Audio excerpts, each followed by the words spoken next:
Hello boys and girls and welcome back to Prince Academy. आज हम करेंगे फिर से ग्रामर, लेकिन करेंगे 5 टॉपिक्स एक साथ। तुम लोग बोलोगे सर वीडियो की लेंथ देख के लग तो नहीं रहा 5 टॉपिक से। ऑफ कोर्स नहीं लगेगा, क्योंकि छोटे छोटे टॉपिक्स है लेकिन बहुत इंपॉर्टेंट टॉपिक्स है। टॉपिक्स है वॉइसेस, आर्टिकल्स, प्रीपोजिशंस, इंफिनिटिव, जेरेंड्स। अगर मैं इन 5 टॉपिक्स का ऑन एन एवरेज वेटेज बताऊं तो चांसेस है कि ये टॉपिक्स 4 से 5 मार्क के लिए बोर्ड एग्जाम्स में आ सकते हैं। बहुत सिंपल है, बहुत इजी है। So let us begin. हमारा फर्स्ट टॉपिक है वॉइसेस। 2 टाइप के वॉइसेस होते हैं, एक होता है एक्टिव वॉइस, एक होता है पैसिव वॉइस। अब देखो, एक्टिव के लिए कुछ भी याद रखने की जरूरत नहीं, लेकिन पैसिव के लिए आपको सिर्फ एक वर्ड याद रखना है, वो है बाय। मतलब क्या, अगर सेंटेंस में बाय वर्ड आ रहा है मतलब सेंटेंस है पैसिव, अगर सेंटेंस में बाय वर्ड नहीं आ रहा है मतलब सेंटेंस बन जाता है एक्टिव। अब मैं एकदम इसका सिंपल सा शॉर्टकट बताता हूं। हर एक सेंटेंस में एक सब्जेक्ट होता है, एक प्रेडिकेट होता है। जिसको नहीं समझता है कोई बात नहीं, ज्यादा दिमाग चलाने की जरूरत नहीं है। एक वर्ड आगे लिखा होगा, एक वर्ड पीछे लिखा होगा। अब वॉइसेस को चेंज कैसे करना है? कुछ नहीं करना है हमें, बस हमें वर्ड्स की पोजीशन को चेंज करना है। मतलब क्या, जो वर्ड पीछे लिखा है उसको आगे लिख दो, जो वर्ड आगे लिखा है उसको पीछे लिख दो, सेंटेंस अपने आप चेंज हो जाएगा। ये एक शॉर्टकट है जिससे आप सेंटेंस हमेशा चेंज कर सकते हो। सर क्या ये करना जरूरी है? बिल्कुल जरूरी नहीं है। आप दोनों की पोजीशन स्विच किए बिना भी सेंटेंस चेंज कर सकते हो, लेकिन ये थोड़ा सा इजी पड़ता है। कुछ एग्जाम्पल्स देखते हैं जिससे आपको और ज्यादा क्लियरली समझ में आएगा। जैसे पहला क्वेश्चन है, we gifted a watch to our teacher. Students, मेरे स्टूडेंट्स कहां है? मुझे भी जरा वॉच गिफ्ट करो। चलो कोई बात नहीं। सेंटेंस है we gifted a watch to our teacher, bracket में क्या लिखा है? Change the voice. और यही सबसे बड़ा प्रॉब्लम है वॉइसेस का। आप कोई भी ग्रामर का क्वेश्चन अटेम्प्ट करोगे, वो लोग आपको ब्रैकेट में एग्जैक्टली बताएंगे करना क्या है। प्रेजेंट परफेक्ट करना है, पास्ट कंटिन्यूस करना है, पॉजिटिव करना है, नेगेटिव करना है। लेकिन वॉइसेस का क्वेश्चन इतना स्मार्ट आता है कि वो लोग हमेशा लिखते हैं सिर्फ और सिर्फ चेंज द वॉइस, सीवी। अब आप गेस करो सेंटेंस कौन से वॉइस में है, और फिर आप ही कन्वर्ट भी करो सेंटेंस को। सिंपल सा है, जैसे अपने अभी देखा था शॉर्टकट। एक्टिव वॉइस में कुछ भी नहीं आता है, पैसिव वॉइस में कौन सा वर्ड आता है? Bye.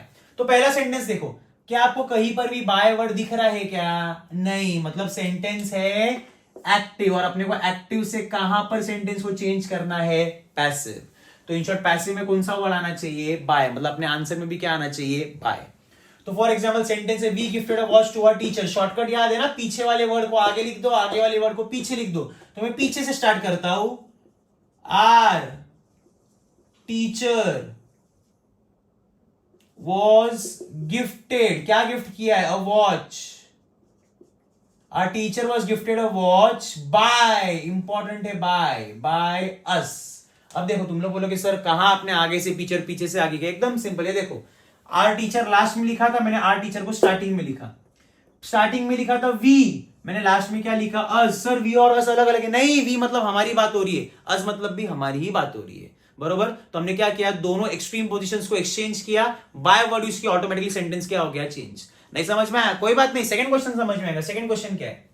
They were defeated by the Indian team। अब देखो सेंटेंस में कौन सा वर्ड आया है? बाय। मतलब सेंटेंस ऑलरेडी पैसिव है, हमें पैसिव से सेंटेंस को फिर से क्या बनाना है? एक्टिव। मतलब सेंटेंस में से बाय वर्ड हमें हटा देना है। तो क्वेश्चन क्या बोल रहा है? They were defeated by the Indian team, मतलब इंडियन टीम ने उनको हराया, राइट? तो अपना आंसर भी होना चाहिए इंडियन टीम। अगेन पीछे से स्टार्ट किया तो इजी पड़ेगा। Indian team defeated them, Indian team ने उनको हराया, तो आंसर हो जाएगा Indian team defeated them.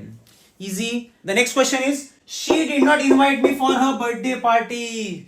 Sad feel हो रहा है, कैन अंडरस्टैंड। कभी कभी ऐसा होता है, हमें जिसके बर्थडे पार्टी में जाना है वो लोग बुलाते नहीं, जिसके बर्थडे पार्टी में नहीं जाना है वो लोग पहले बुला देते। कुछ नहीं कर सकते। चलो, सेंटेंस है she did not invite me for a birthday party. करना क्या है? Change the voice. अगेन जो हमने यूज किया टेक्निक वही यूज करेंगे। सेंटेंस में ढूंढने का बाय वर्ड दिख रहा है क्या? नहीं। अगर सेंटेंस में बाय वर्ड नहीं है मतलब सेंटेंस है एक्टिव, हम एक्टिव से बनाएंगे पैसिव।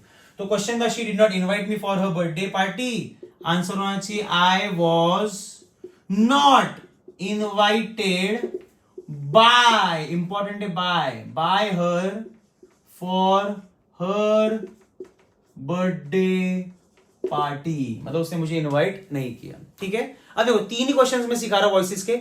मैं एक छोटा सा क्वेश्चन देता हूं, मुझे इसका आंसर आप कमेंट में लिख के दिखाओगे। मुझे देखना है कितने लोग को ये आंसर आता है। सेंटेंस है द ब्रिज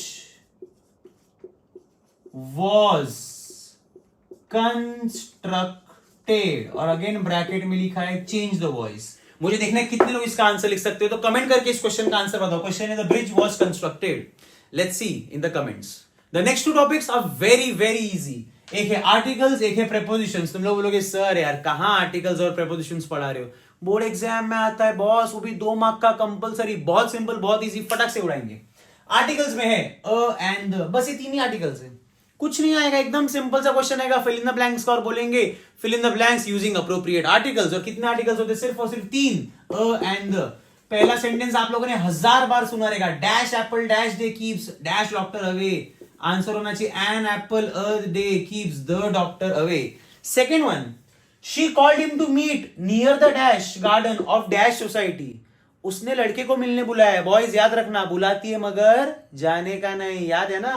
तो she called him to meet near the garden of the society. तुम लोग बोलोगे नहीं सर मुझे लिखना है नियर अ गार्डन, लिखा तो भी चलेगा, पर थोड़ा परफेक्ट आंसर होगा she called him to meet near the garden of the society.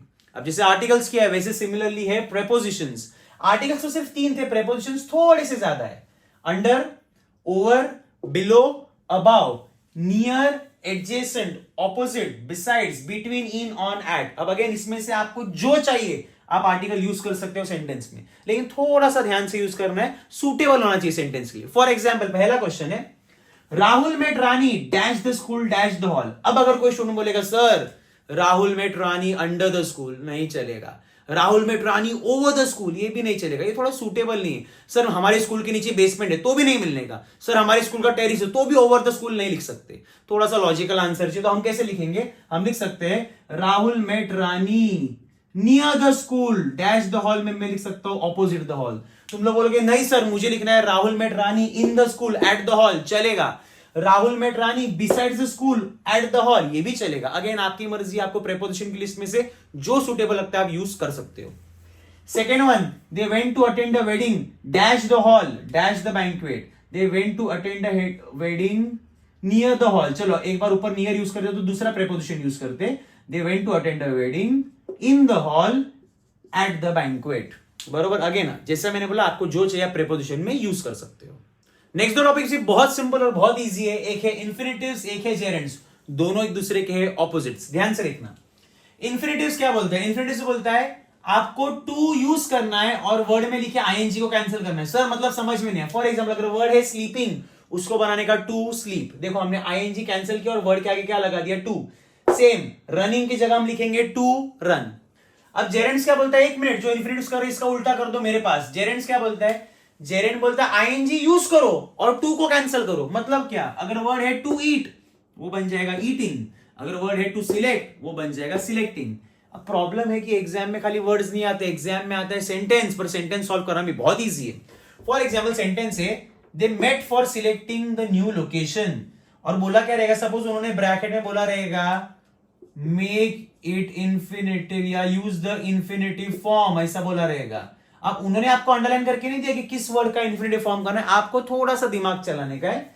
जिस वर्ड के पीछे आईएनजी है उसका आईएनजी कैंसिल करना और वर्ड के आगे टू लगाना है, तो अपना आंसर आ जाएगा। तो अपना आंसर होगा दे मेट टू सिलेक्ट, हमने सिलेक्टिंग की जगह लिखा to select the new location, easy. और आंसर को अंडरलाइन कर देना कि हमने टू सिलेक्ट को चेंज किया। सो आंसर हो गया they met to select the new location. Similarly gerunds में भी सेम होता है, एक सेंटेंस अगर सेंटेंस के ब्रैकेट में वो लोग लिख देंगे rewrite using the gerund form. अगर अंडरलाइन करके दिया है वर्ड तो बहुत अच्छी बात है, अंडरलाइन करके नहीं भी दिया तो थोड़ा सा दिमाग चलाने का। जिस वर्ड के आगे टू लिखा होगा उस वर्ड को हमें क्या करना है, चेंज। फॉर एग्जाम्पल एक्सेप्ट बन जाएगा एक्सेप्टिंग, क्योंकि जेरेंड क्या बोलता है आईएनजी यूज करो टू कैंसिल करो, तो टू एक्सेप्ट की जगह हम लिखेंगे एक्सेप्टिंग। तो आंसर क्या हो जाएगा, they rejected other offers for accepting our offer. उन्होंने दूसरे के ऑफर्स को रिजेक्ट किया हमारे ऑफर को एक्सेप्ट करने के लिए। इसी सेम सेंटेंस को आप अलग तरीके से लिख सकते हो, for accepting our offer they rejected other offers, ऐसा लिखा तो भी चलेगा। अगेन तो 4 सिंपल छोटे छोटे हमने टॉपिक्स किए जो थे इंफिनिटिव, जेरेंड्स, आर्टिकल्स, प्रीपोजिशन। एक बड़ा सा इंपॉर्टेंट टॉपिक किया जो था वॉइसेस। ऐसे चैनल को सब्सक्राइब करना, चैनल को सपोर्ट करना, और वीडियोस आएंगे, हर रोज वीडियोस आएंगे, चाहे वो इंग्लिश हो, इकोनॉमिक्स हो, अकाउंट्स हो या फिर एसपीओ, ओसीएम हो, सब कुछ आने वाला है। लेकिन आपको करना क्या है, बस चैनल को सब्सक्राइब करना है, अपने दोस्तों के साथ शेयर करो वीडियोस को, और keep on watching Prince academy. Thank you.